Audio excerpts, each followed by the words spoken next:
Well, I can't deny I crashed on start there. The usual beginning to a stream. We're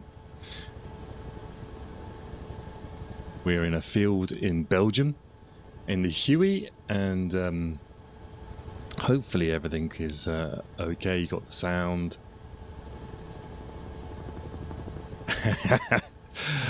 Good to see you. Good to see there's a few people already in. Good to see. I can see the guy at the back is there. Actually, we could just check you, see what you're wearing today. Good morning. You're in the snazzy blue.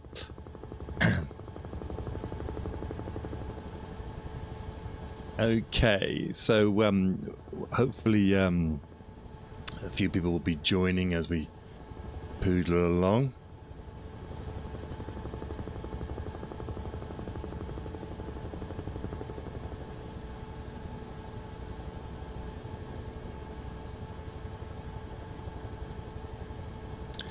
Now, we are, as you say, we're in South Belgium. By the way, thank you very much to all the people who are following. This is a goal thing that I've got on Twitch, so you can follow me live on Twitch.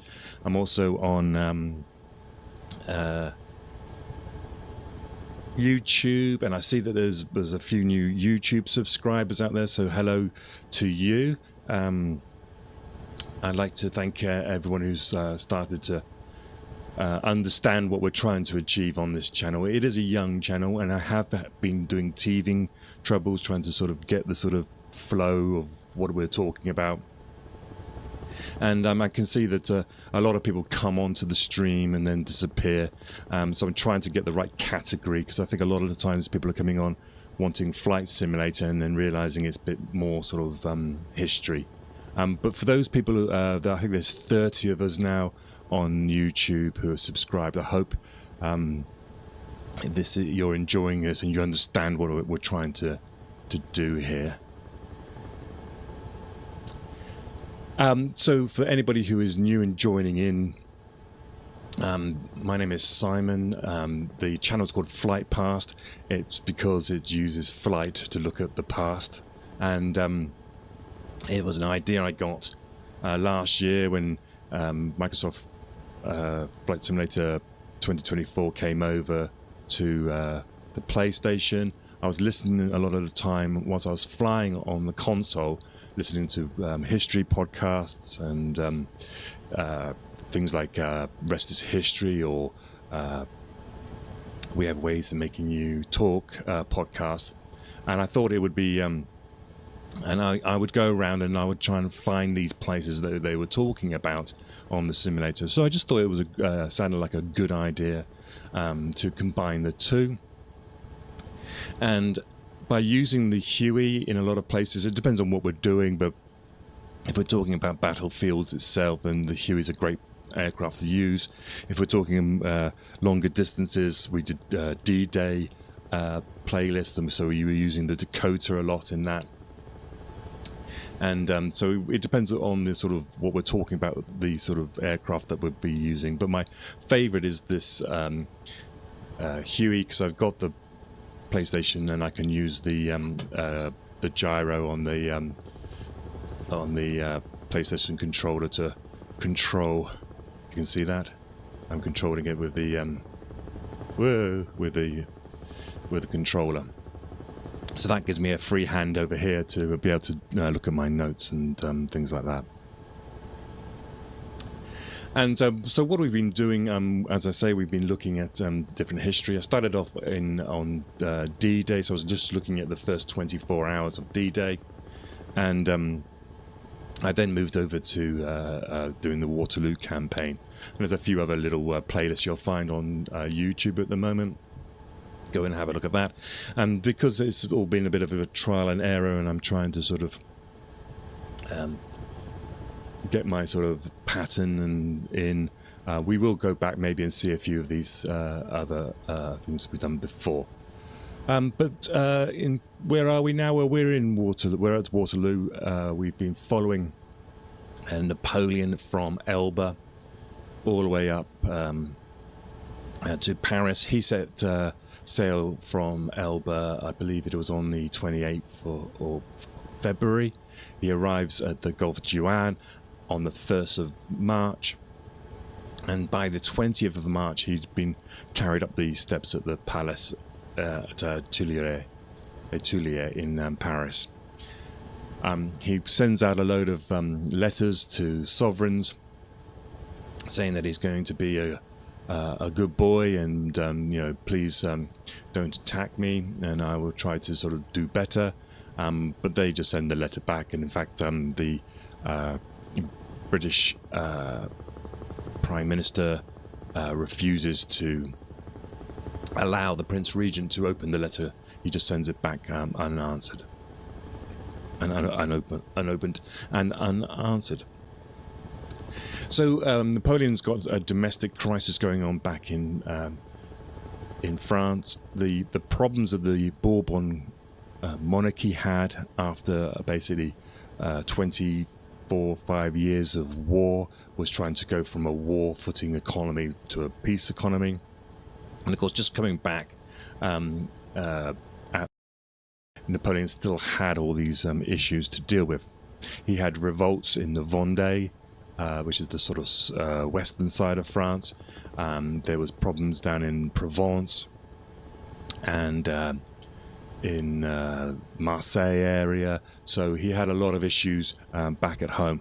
And so it kind of like there's reflections on, say, today's, in fact, reflections on any struggling domestically leadership, is that if they can't solve the problems domestically, they will try to distract with a foreign policy. And Napoleon believes that his way to win over the people of France again behind him is to go on the offensive. And he needs to do this quickly because the Allies, we've got the Anglo-Dutch up here to the south of Brussels. This weather is closing in here. This is live weather, by the way, in Belgium. And you've got the Prussians up here. And individually, the French can probably defeat one or other of the armies. And we have seen that they've defeated already the Prussians at Ligny. But together, if the armies of Prussia and the Anglo-Dutch come together, then it will be difficult for Napoleon to defeat them. So he's trying to do this classic sort of Napoleon thing where he pins one army using a portion of his army and then goes against the other one at the same time. And he's done that. He believes he's done that. He's pinned. He believes he's at Ligny. He believes he pinned Wellington at Quatre Bras, and as he dealt with the Prussians. And now he's got Grouchy trying to sort of pin the Prussians away from Wellington here, and then he's going to now go on the offensive here. The problem is this hasn't worked out. And as we left it in the last stream, we found out, Napoleon found out there was rumours, or a letter had arrived from Grouchy saying that he believed at least one corps had gone to Wavre. And now Wavre is within contact distance of the ridge at Mont Saint-Jean. And so this is a worry for Napoleon. He needs now, if this is true, it shouldn't be catastrophic as long as he can get this battle over and done with. He actually therefore wants Wellington to stand here if he can, but he needs to attack quickly. And of course the problem that happens is that one, he's still got his troops coming up this road from Charleroi, still coming up. You've got the Corps of Rail and D'Erlon still trying to make it up this road, and the conditions of the 17th and 18th, the morning of the 18th of June, have not been good. There's been thunderstorms and rain, and so this means that the ability to go cross country, to move up troops cross country, has been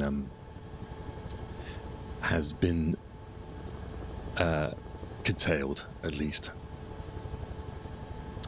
Right, so how we do this thing? Well, we're circling at the moment around the battlefield. You can see it below us here, and what we'll do is we'll stay in the helicopter for as much as we can. If the weather closes in too much, I will change it so that we can see. But at the moment, it's okay. We will jump out of the helicopter when we need to get down and low and talk about different aspects. But we left last time. We were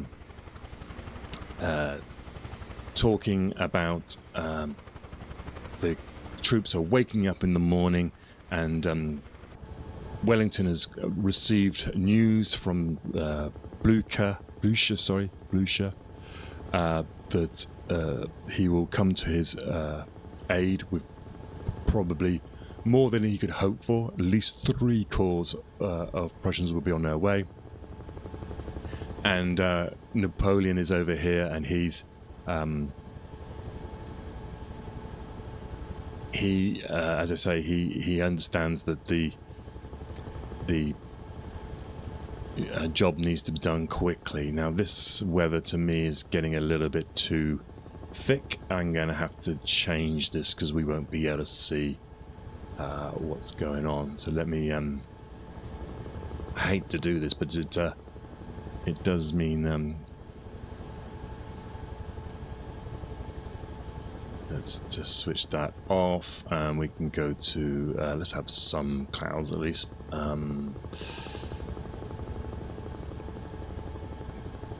That'll do. Actually, just do let's do some scattered clouds. There we go. I'll put it back in a minute.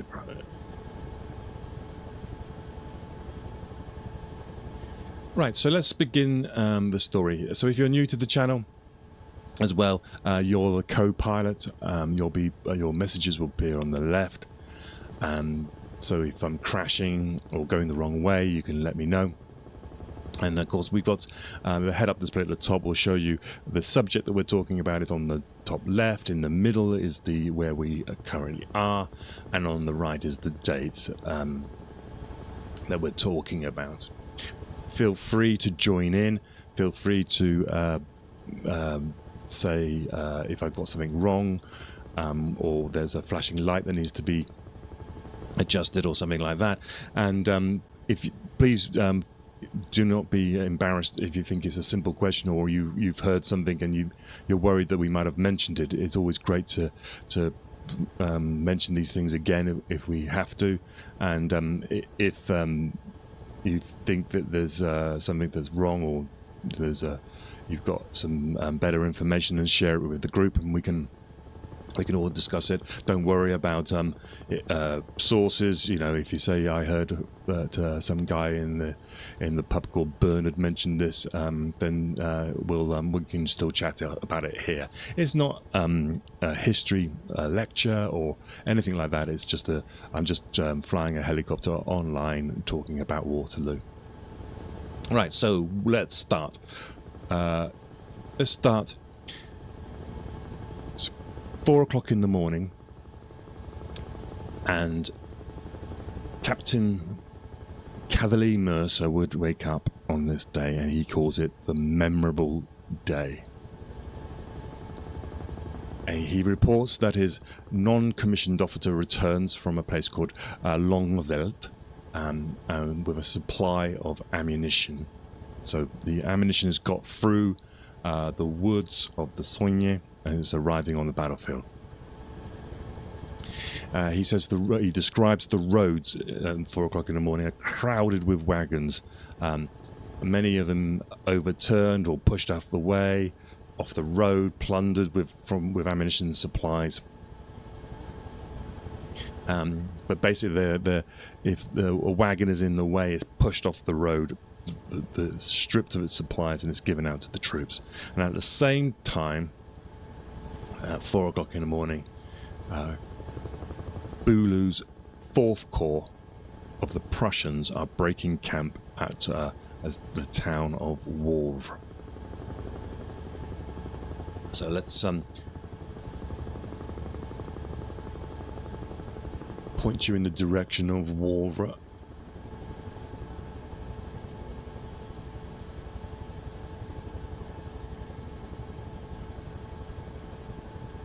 Now, Wavre is basically in this direction here, where the white dot is. So the Prussians are over there, and they're trying to get across to the battlefield here at the ridge at Mont Saint-Jean, where Wellington says he will stand if they come to his support. And what Captain Mercer's been describing just now is that this green area here to the north of Waterloo was known as the Forest of Soignes, and it didn't have all these houses, as you can see here, but the ammunition was coming down, and you've basically got the road going up, and you can see Brussels up here in the distance.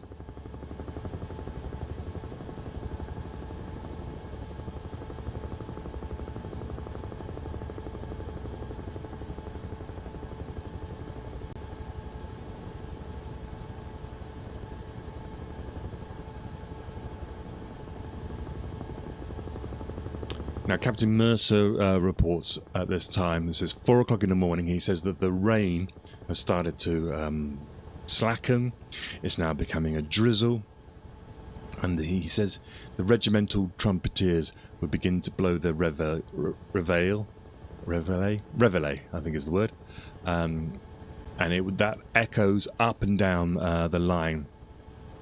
And he remembers thinking that this has no thought for stealth.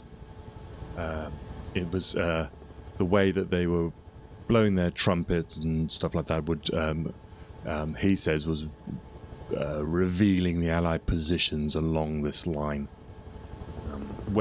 How much you could actually tell from the French side, but all along this line here. So we're flying now along the ridge of Mont Saint-Jean, and the troops, it's 4 o'clock in the morning, the rain's just starting to turn to drizzle, and you can hear the trumpets of the morning reveille occurring all the way along this line here.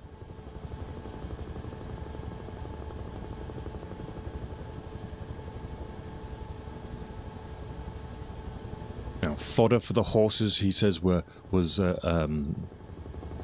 hard to get hold of, because the quartermasters were just concentrating on bringing up ammunition at this time.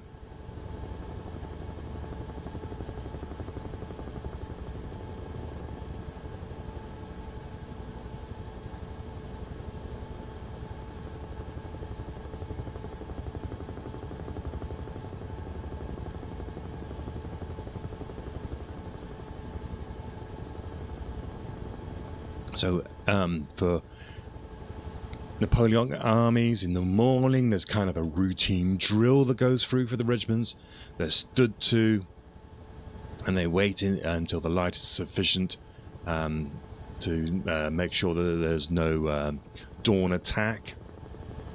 And then when satisfied that there was no dawn attack, the order was then passed around to stand down. And then armours are set up, muster reports are made to see basically who's deserted, if anyone's deserted in the night. And the armourers start setting up shop to fix muskets, sharpen swords, service weapons, that sort of stuff. The crops that you see today were slightly different to what you got back in 1815, in the sense that they were the rye and was a lot higher in that time. So there was a lot of this corn was being flattened to get to cut for the horses.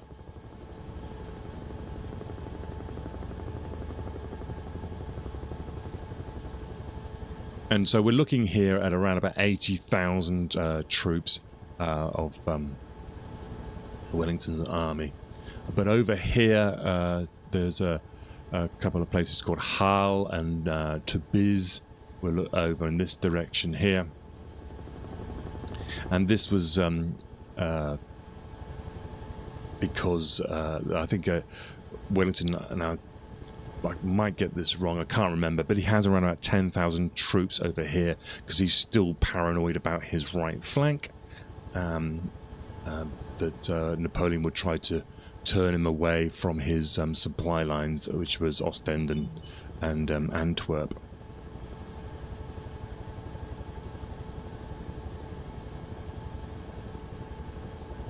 So let's just come around again.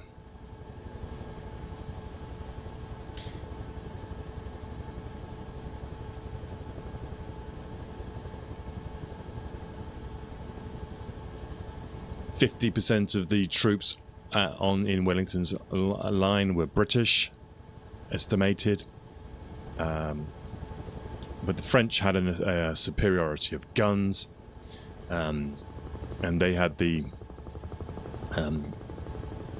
initiative in the sense that they could pick where they wanted to attack Wellington on his line and concentrate.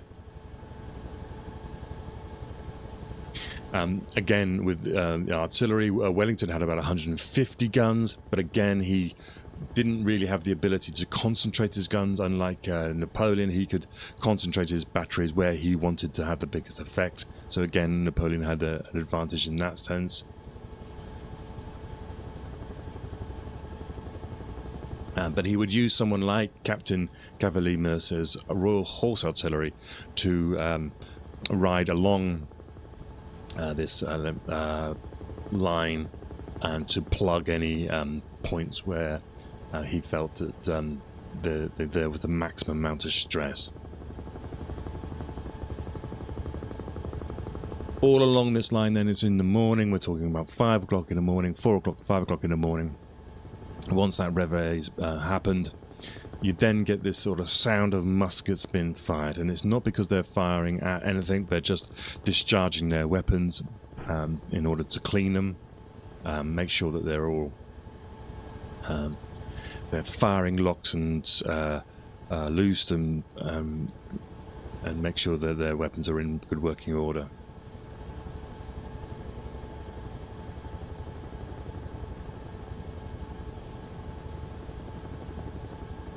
There is reports at the time that even though the conditions are so bad, it's been raining all night long, many officers take the chance to shave and put on a clean shirt, you know, and because of the dampness of the conditions, gunpowder. A lot of gunpowder is actually used as a primer for their bonfires to make keep themselves warm, campfires.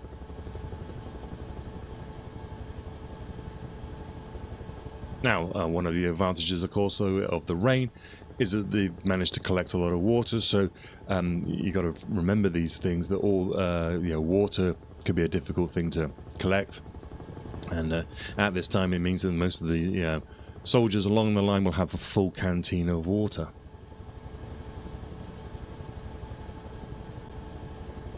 And we've got a description here from a Sergeant Major Cotton. Now, what I love about the Napoleonic Wars is that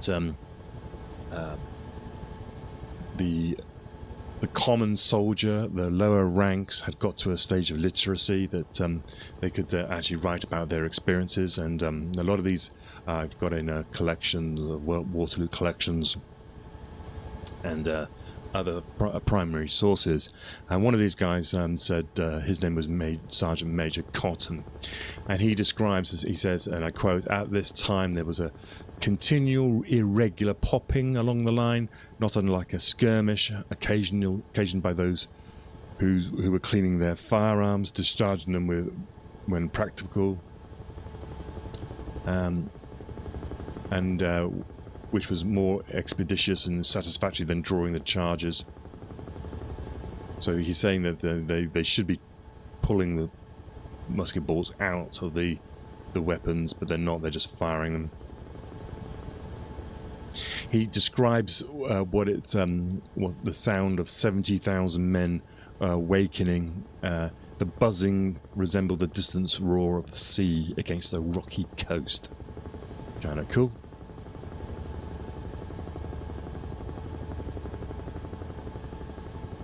He describes how he, Sergeant Wheeler, it's a different guy. Sergeant Wheeler describes how his company was moved out of the mud at daybreak and being posted near some houses, and they would basically raid this house, take the doors, windows, shutters, furniture in order to make fires. And they were, but they weren't allowed to enjoy these fires for long, as by 8 a.m. his brigade was expected to be in position.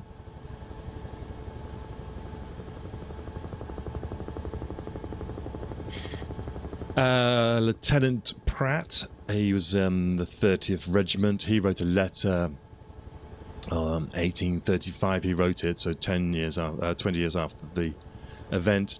He said he describes this morning as being dismal, dreary, and he remembers getting the cry to stand to your arms was around about 11 o'clock in the morning. And he again goes on to describe the general discharge and drawing of flintlocks immediately took place. Because basically the rain has made them almost impossible to fire. 6 o'clock in the morning then, and Captain Mercer describes how he sees the French on the opposite hill. And so we're going to... This is the opposite hill here. In fact, what we'll do is just quickly jump out, and we'll show you the lay of the land. So we believe Captain Mercer's Royal Horse Artillery was possibly in this area here, somewhere along this line here. And this is the view that he could see. And when he talks about it, remember that this pile of dirt here should really be on this ridge. But this is the sort of view that he would have. So when he's talking about the opposite hill, that's what he's talking about over there. He says that he could see the French on the opposite side of the hill, and it was quiet. They were moving around individually. They weren't moving around in any formation, so there was no threat at this time of morning attack. He describes as well. So he talks about La Haye Sainte, which is this building here. So maybe actually he was around this area. And he describes the advanced post and vedettes in the valley just below La Haye Sainte was quiet. So presumably what we have is that the French have actually come down and they're almost in this sort of area here. Ready to attack from this position. Some of them, anyway, possible skirmishers or just advanced sort of reconnaissance posts type thing. He then describes how he then returns to a farmhouse behind the ridge, presumably somewhere in this area around here somewhere.